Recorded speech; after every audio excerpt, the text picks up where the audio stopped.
All right, so we are back for a campaign update.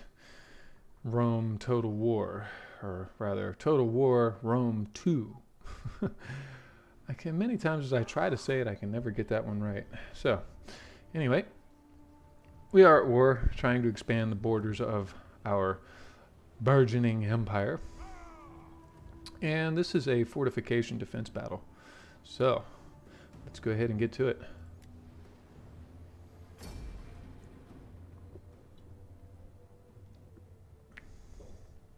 Now, I do have an interesting force here. And for this one, and it's one of the things about Legendary, you don't get the map. There's no map from which to guess where your opponents are going to spawn. So, what I'm going to try to do here is use, let me see here, the Triarii, the defensive Testudo, or the square. The square is better defensively, but the Testudo does give nice bonuses to missile protection. So if you are playing as the Romans, I do highly recommend using those Testudos from time to time. Does he have reinforcements on this? Oh, shoot. I neglected to look and see if the enemy is going to be having reinforcements. Now, there's a couple of differing tactics, if you will, that I might employ here. I'm going to want to use my Triarii, actually, I think, to hold this back line. And what I try to do on these, and for those of you that are old hands at this game, you'll know this tactic. You position your troops so that you create basically a pocket, right? Now, what do I want to use in conjunction with them? I think I'm going to actually utilize my Italian spear mercenaries. Get them there. Get them back a little bit so I can go ahead and lengthen this battle line just a smidge. Alright. Now, I might be a little anal retentive on the troop lengths here, but that's okay. So, let's get our boys in position. I'm going to go ahead and let me see here. First battle group, second battle group, third battle group. And call me crazy, but I do like to pair up my my melee units. It helps. It helps me anyway with organization. All right, now what I'm going to do is I'm going to position my auxiliaries on the wings, just to sort of make sure these other areas are sort of plugged up. Now, one annoying thing when fighting against the barbarians are their slingers. Their slingers are quite good. I'm fairly certain they're using depleted uranium ammunition.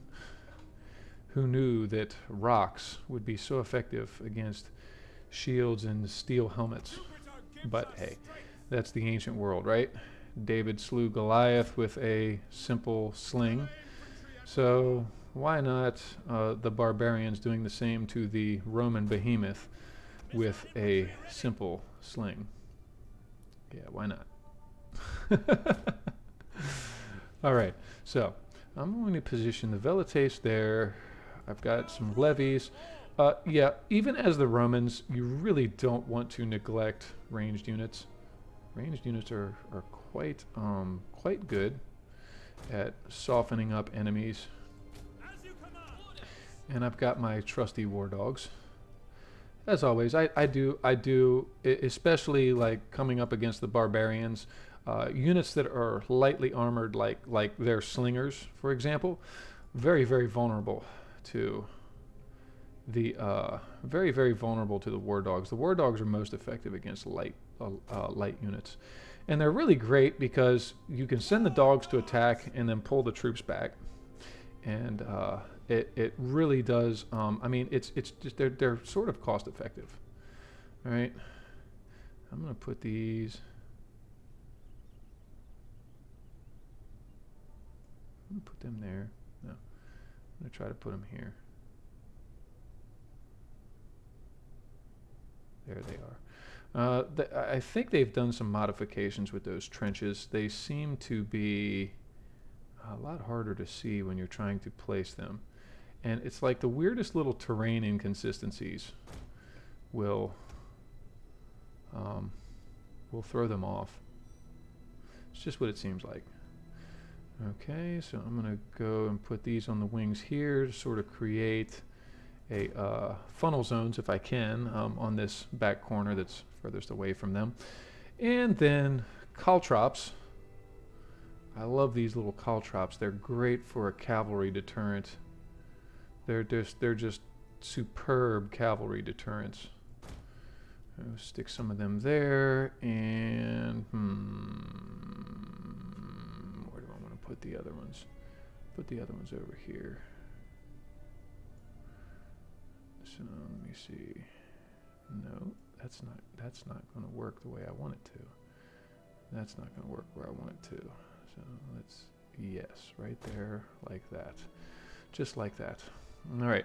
And the only open area I have, I like to leave one gateway open on these fort defenses for the simple purpose of allowing my cavalry to get out and go do what they need to do. Now, in this case, I don't really have cavalry other than my general. And I don't like to use my general.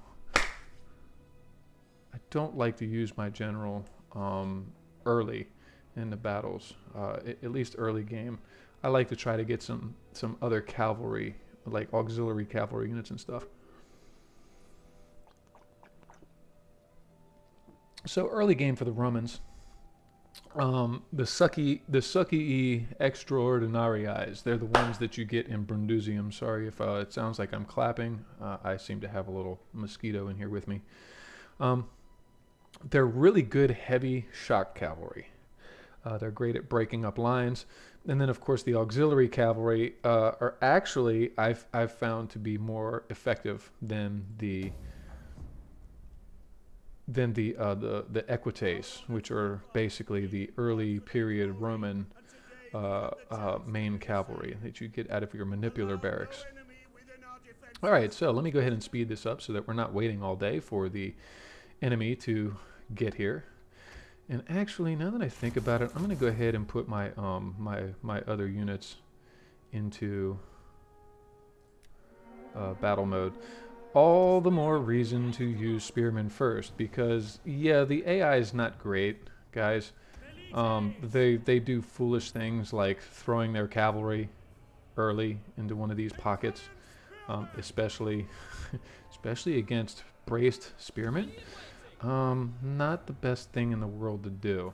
And there's their slingers. So I'm going to make an attempt at something here. Okay, good. His Celtic warriors are going out there. So I'm going to get my war dogs out. The war dogs. Something about cry havoc and let slip the dogs of war. Yeah, we do that. Oh wow, a riderless horse literally just chewed through that barricade. Okay. I know. I'm going to try to keep the complaints and grievances to a minimum. Alright, time to break formation because we've got these guys coming to disrupt his slingers here momentarily. Alright, so which ones do I want to go at? I'm going to go at them. Alright? Alright, let's get the Hastati up here, get the Principes up here. Okay, and these these levies, there they go. Now, this is what the war dogs excel at. Oh yes, go get them boys. Good little puppies. Ha ha ha ha. And as you can see, they're sort of actually just sort of eating right on through those lightly armored troops. Well, it's what they do. It's what they do. And don't neglect your generals and their abilities. I'm gonna go ahead and use my use it on them. Now, what I could do with those triarii, and they're really good for this, is forming into a square and just letting them plug that hole up. Okay, now those war dogs are going at the next group of slingers. And I'm going to go ahead and bring these guys back because when you lose those troops, they are the ones that have to basically resupply. The dogs themselves, they sort of automatically replenish on their own, but the soldiers, the individual soldiers, they have to retrain. So yeah, there's that. Okay, maybe it's time to bring the general out. Yes, it is time to bring the general out.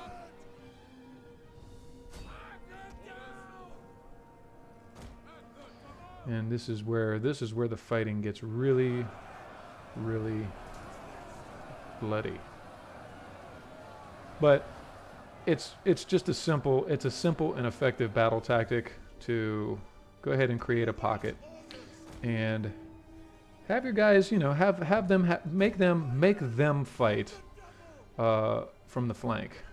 Okay, the dogs are actually, yes sir. The dogs are actually tearing into his other formations. Sometimes it's tricky sometimes because sometimes they like to take off after the units that break. Sometimes they'll do that. They'll just run after the guys that have broken, and then they disappear. So you do want to be really careful with that. All right. Stick and move. Stick and move.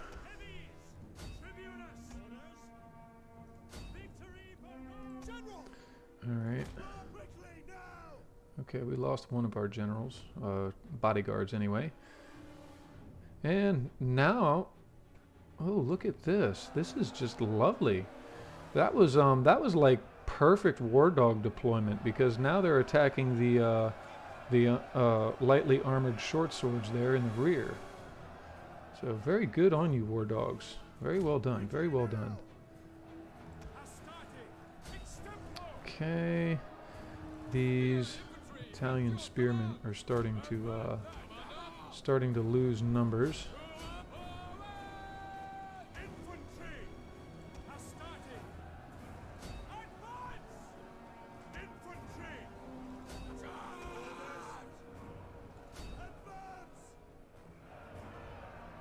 And let's see if we can't get some good shot of the carnage.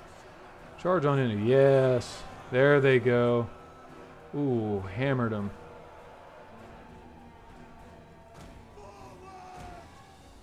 And really, you know, it's actually again, it's just a basic, simple, effective tactic. Heavy cavalry, hit and then get them out. Why? It breaks up their formation. It shocks their morale. It's really just it's. Okay, all of the dogs are dead. No more war puppies. Sorry, guys. For those of you that are against animal cruelty, I do apologize.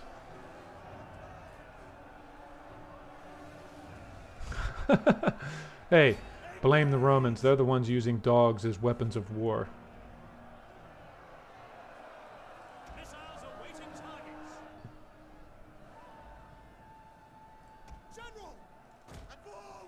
All right, and we gotta level up on our general. Right on. All right, get out of there before the general dies. Yeah, you really, on battles like this, you don't want to lose your general. And quite frankly, I don't care to. Oh boy.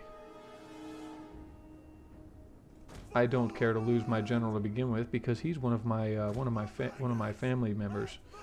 So, yeah. There is that.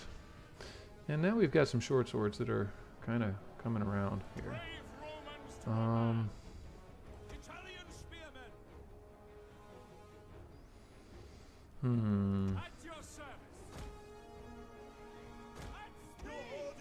Alright, guys, come on.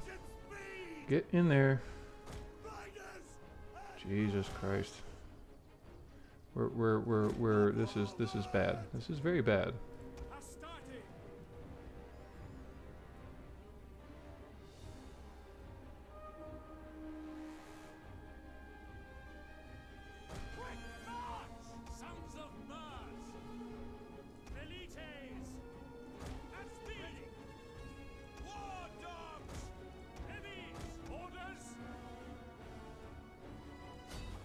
Yes, walked him right into those spears. Dual purpose infantry, I cannot stress enough how good the dual purpose infantry are. Okay, so we're going to use these guys to plug the hole. We're going to bring you guys back. Triarii, oh god. Triarii is almost gone.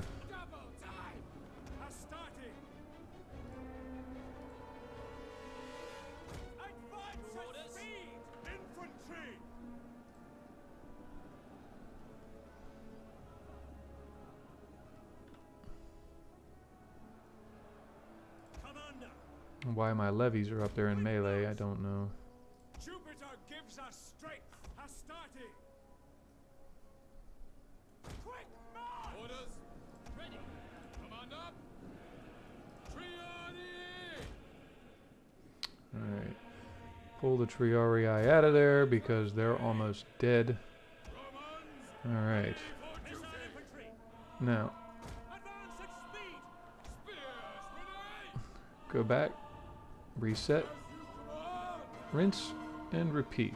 Gentlemen, rinse and repeat. Understood. Principes. Astarte. Infantry. Ready. For glory. Principes. On advance at speed. Heavy infantry at your command. Italian spearmen. Oh god, those Italian spears are almost gone too. I'm not a fan of the mercenaries really, but I was just using them to pad this army out a little bit. So just FYI, mercenaries, they tend not to be as effective as your actual troops. And really, the biggest advantage of the Romans is that they get the auxiliaries. They get the auxiliary forces. So they're the mercenaries become, and I mean, okay, there's some mercenaries that you really want to hire. Like the mercenary hoplites are actually better than the auxiliary hoplites. The reason for that is because the mercenary hoplites, from at least from what I've seen, what I remember, they don't form into a phalanx. They actually don't have that ability for some reason. So it's very weird, very strange. Okay, those levies, I'm going to set them to attack his general. These levies are still, oh my god, they still have full ammunition. Look at these guys. Look at these guys. Okay, so sometimes you really, when you're doing this kind of a defensive formation, you really have to take care so that you don't crawl out here and then have the same thing happen to you that you just did to them. So be really careful with that. And now it's time to get the. Now it's time for the general to really go to work. This is where early game general shines. So long as your towers, funny enough, so long as your towers don't kill them. And I've had that happen before. Those, friendly fire does exist. It is a thing.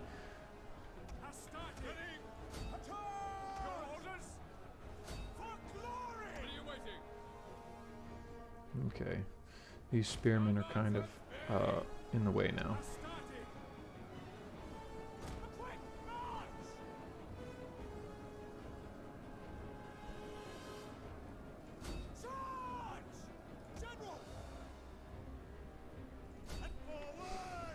And really the best part about this is okay, well, maybe not the best part, but something to be aware of is if they're broken, they can reform. And they often do. So it's really good to have some cavalry handy so that